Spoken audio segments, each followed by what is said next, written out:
Hi there, I'm Debbie, and I wanted to share my story with all of you. Let me start from the beginning. Eddie and I met in college and fell head over heels in love.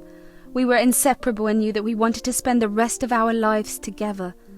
After a few years of dating, we tied the knot and began building our life as a married couple. The early days of our marriage were blissful. Eddie was the epitome of a supportive and loving husband. When we discovered we were expecting a baby, our joy knew no bounds. During the first trimester, Eddie was attentive, caring, and doted on me. He helped me with household chores, always made sure I was comfortable, and showered me with affection. However, as the pregnancy progressed, something changed. Eddie started working late shifts, claiming he needed to make money to support our growing family. I understood his dedication, but it soon became apparent that he was avoiding his responsibilities at home. I remember feeling so uncomfortable and tired during my pregnancy. Simple tasks became challenging, and I needed help. But Eddie seemed to be too focused on work to notice. What hurt even more was that Eddie stopped caring about making things easier for me. It was as if he expected me to do everything on my own. I would come home after a long day, and there would be no assistance or support from him. I felt like a burden, struggling to keep up with the demands of pregnancy and everyday life. I tried talking to Eddie, expressing my feelings and how much I needed him. But every time he dismissed my concerns, telling me he had important work to do. It was like my pain and discomfort didn't matter to him. Eddie, please listen to me. I'm in so much pain, and I need you by my side. Can't you see how much I'm struggling? Come on, Debbie. It's just a little discomfort. You're overreacting. I have important work to do, and I can't be bothered right now. This isn't just discomfort. I can barely walk some days, and the pain is unbearable. I need your support, especially in these final months of pregnancy. Look, I can't always be there for you every little ache and pain. I have deadlines to meet and bills to pay. You'll be fine. But I thought we were in this together. I thought we were a team. How can you just brush off my knees like they don't matter? I told you I have work to do. This is important, and I can't drop everything every time you're uncomfortable. I have responsibilities. But I'm carrying our child, Eddie. This is our baby, our family. How can you prioritize work over us? I'm doing this for us, Debbie. I need to work harder to provide for our future. You'll understand when you see the benefits. It's not just about the money. It's about emotional support, being there for each other. I need you, and our child needs their father. We'll talk about it later. I really have to go now. Work won't wait. I watched helplessly as Eddie walked away, leaving me feeling invisible and alone in my pain. It was a painful reminder of the growing distance between us, and the realization sank in that I couldn't rely on him for the support I so desperately needed. My pregnancy was tough on me. I felt uncomfortable and tired most of the time. My body went through a lot of changes, and it wasn't easy to cope with them. I experienced a lot of physical pain, especially in my back and feet. Some days the pain was so intense that I could barely walk. My feet were swollen, and it made it hard for me to find relief. It was frustrating because I wanted to enjoy this special time, but the discomfort made it difficult. I also had to deal with morning sickness, which actually lasted all day. I felt nauseous and had frequent bouts of vomiting. It made it hard for me to eat properly and get the necessary nutrients for my baby's development. On top of all that, I had hormonal changes that affected my mood. I would have sudden mood swings and emotional ups and downs. It was hard to control my emotions, and I felt overwhelmed at times. Throughout it all, I needed support and understanding from my partner, but Eddie seemed to be too focused on work and didn't pay any attention to my needs. Unable to bear the burden alone, I reached out to my mother for help. She came to stay with us for a couple of weeks, providing the care and support I desperately needed. She couldn't stay with me throughout my pregnancy because of her side business. I didn't care that my mother wouldn't be there always. I just needed someone to help me and take care of me. Then came the day Eddie announced that he would be leaving for a 2-week business trip. Eddie, please. I can't handle being alone right now. I'm 8 months pregnant and I need you here with me. Debbie, this business trip is crucial. I just can't cancel it. We need the money. Money isn't everything. I need your support and presence in these last few weeks. I'm scared and in pain. You're being overly dramatic, Debbie. It's just 2 weeks. You'll be fine. My job is important and I can't let anything interfere. But I need you. I need you to be here for our child and me. What if something happens? What if I go into labour early? Stop overthinking. It's unlikely anything will happen. Besides, you have your mum to help you. I need my husband, not just my mum. I thought we were a team. How can you leave me when I need you the most? Look, there's no point in arguing about this. I've made up my mind and nothing you say will change it. I'm leaving for the trip. End of discussion. You're choosing your job over your family, Eddie. I never thought it would come to this. My heart is shattered and I can't believe you would abandon us like this. This is for our future, Debbie. You'll understand someday. I have to go now. Tears streamed down my face as I realized that the person I loved had chosen his work over our family. I felt abandoned, scared, and utterly alone. The weight of my emotions pressed down on me, shattering my trust and leaving me questioning whether our relationship could ever be the same.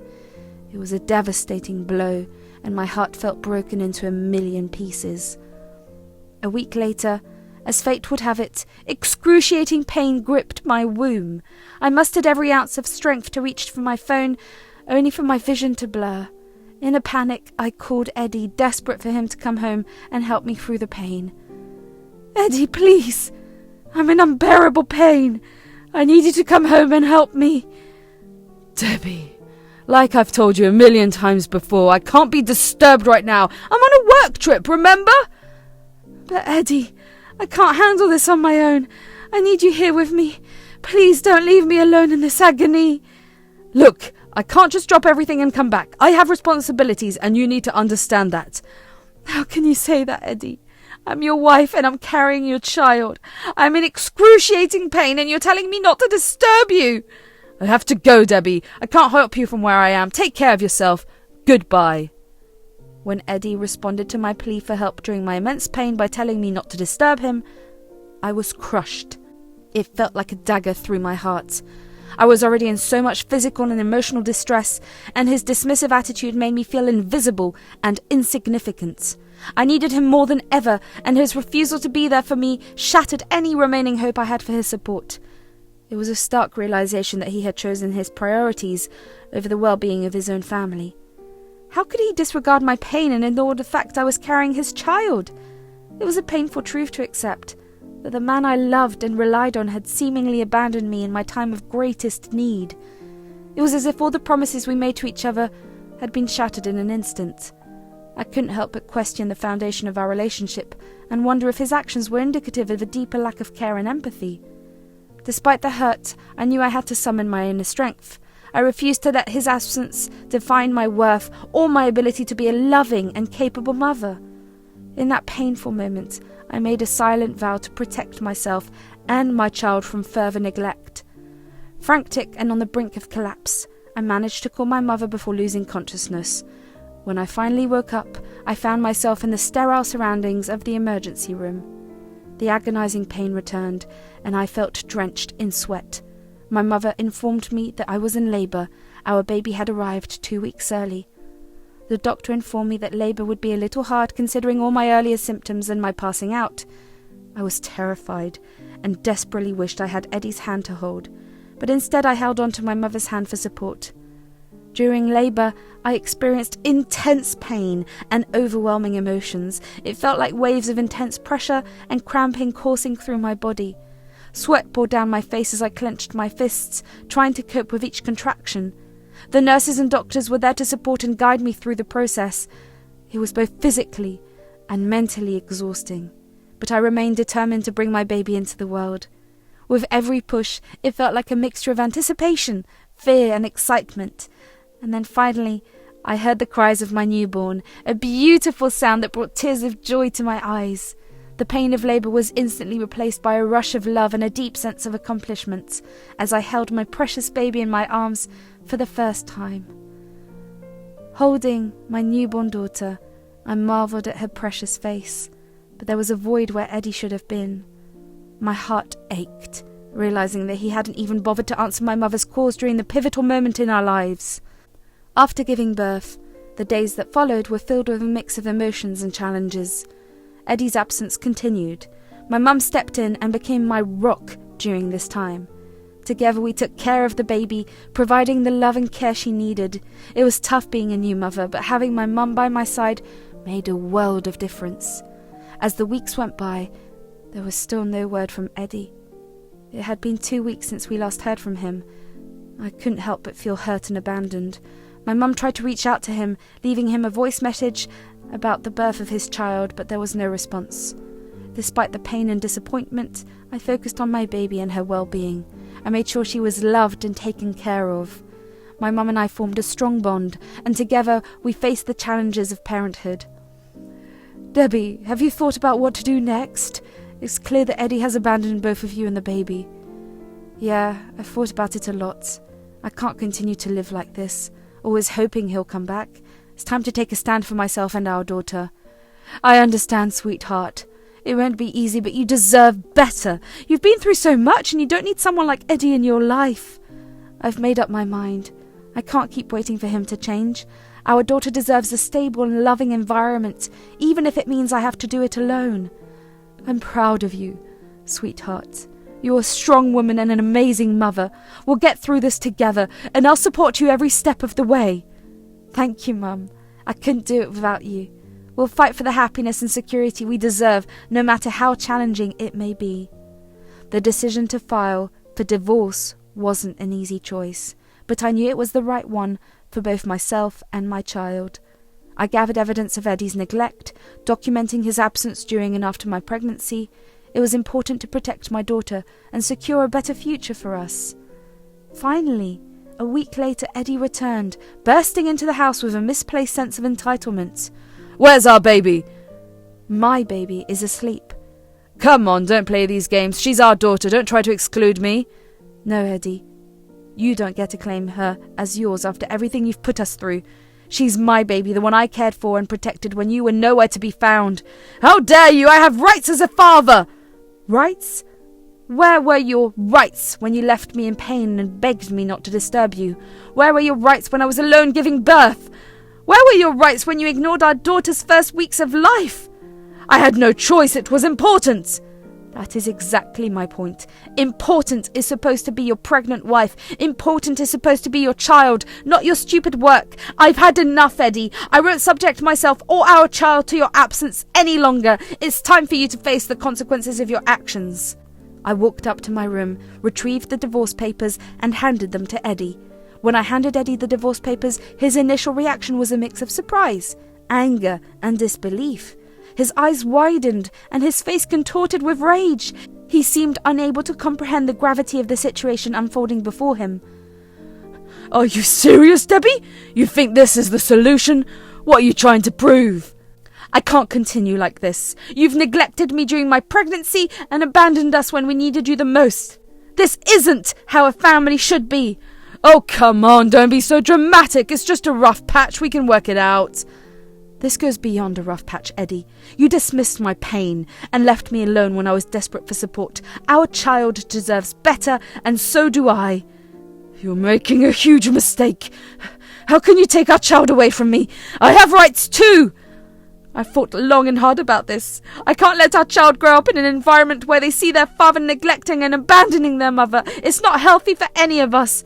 Healthy? You're talking about health. Look at what you're doing. Full custody. Are you trying to completely shut me out of our child's life? The terms are based on your actions. You were absent when our child was born, and you've shown no interest or responsibility since then. I have to prioritize our child's well-being. Well, I won't stand for this. You can't just take everything away from me. I'll fight. I'll fight you for custody. I understand you're upset, but I need you to understand that this decision wasn't made lightly. Our child's safety and happiness are my top priority. We can discuss visitation rights, but please try to see things from our child's perspective. His reactions revealed a lack of accountability and a failure to acknowledge his own actions and negligence. Instead of reflecting on his behaviour and taking responsibility, he chose to lash out in a desperate attempt to retain control. At that moment, I saw the true colours of the man I once loved. I held on to the hope that one day he would understand the consequences of his actions and find a path towards growth and change. Seeing Eddie's rage only fueled my determination to move forward with the divorce proceedings and secure a life of happiness and stability for myself and my child. Eddie tried to contest the terms, But little did he know, I had meticulously documented his abandonment during and after the pregnancy. My mother stood by my side, ready to testify as a witness to his neglect. The courtroom proceedings stretched over a few months. As I sought to protect my child and secure a better future for us, it was a challenging and emotional journey. During the hearings, my lawyer presented documented proof of Eddie's abandonment during and after my pregnancy. This evidence included records of his late-night work shifts, his avoidance of household chores, and his refusal to be there for me when I needed him the most. My lawyer also highlighted the fact that Eddie went on business trips and dismissed my pleas for support during my 8th month of pregnancy. To strengthen my case, my mother provided her testimony as a witness. She described firsthand the neglect I experienced and the burden she had to shoulder in taking care of both me and the baby. Her words carried the weight of truth and painted a clear picture of Eddie's absence. Eddie, filled with rage and disbelief, tried to contest the terms of the divorce. He tried to argue that he only worked such long hours to provide for the family. He said he never meant to abandon me or cause me any grief. But the evidence was undeniable, and my lawyer skillfully argued that Eddie had failed in his responsibility as a husband and father. The judge carefully reviewed all the evidence and listened to the testimonies. In the end, the ruling was in my favour. I was granted full custody of our child, ensuring her safety and well-being. He also granted Eddie with visitation rights every week and ruled that a certain amount be given to me every month of child support. Eddie's reaction to the ruling was shocking. He fell to the floor, his anger and disbelief visible for all to see. While it was difficult to witness his reaction, I knew deep down that the judge's decision was fair and just. Leaving the courtroom that day, I carried a mix of emotions. There was a sense of victory, knowing that I had fought for what was best for my child. Yet there was also a sadness for the love that had faded in the life I had envisioned for my family. So here I am, sharing my story with all of you. I wanted to tell you that even in the darkest times, when we feel utterly abandoned, we can rise above and find our strength. Today I am a single mother, fiercely protective of my daughter and determined to give her a life filled with love and support. To all the women out there who have experienced similar struggles, please know that you are not alone. Seek the support you deserve. Surround yourself with loved ones who lift you, and remember that you are capable of creating a better future for yourself and your children.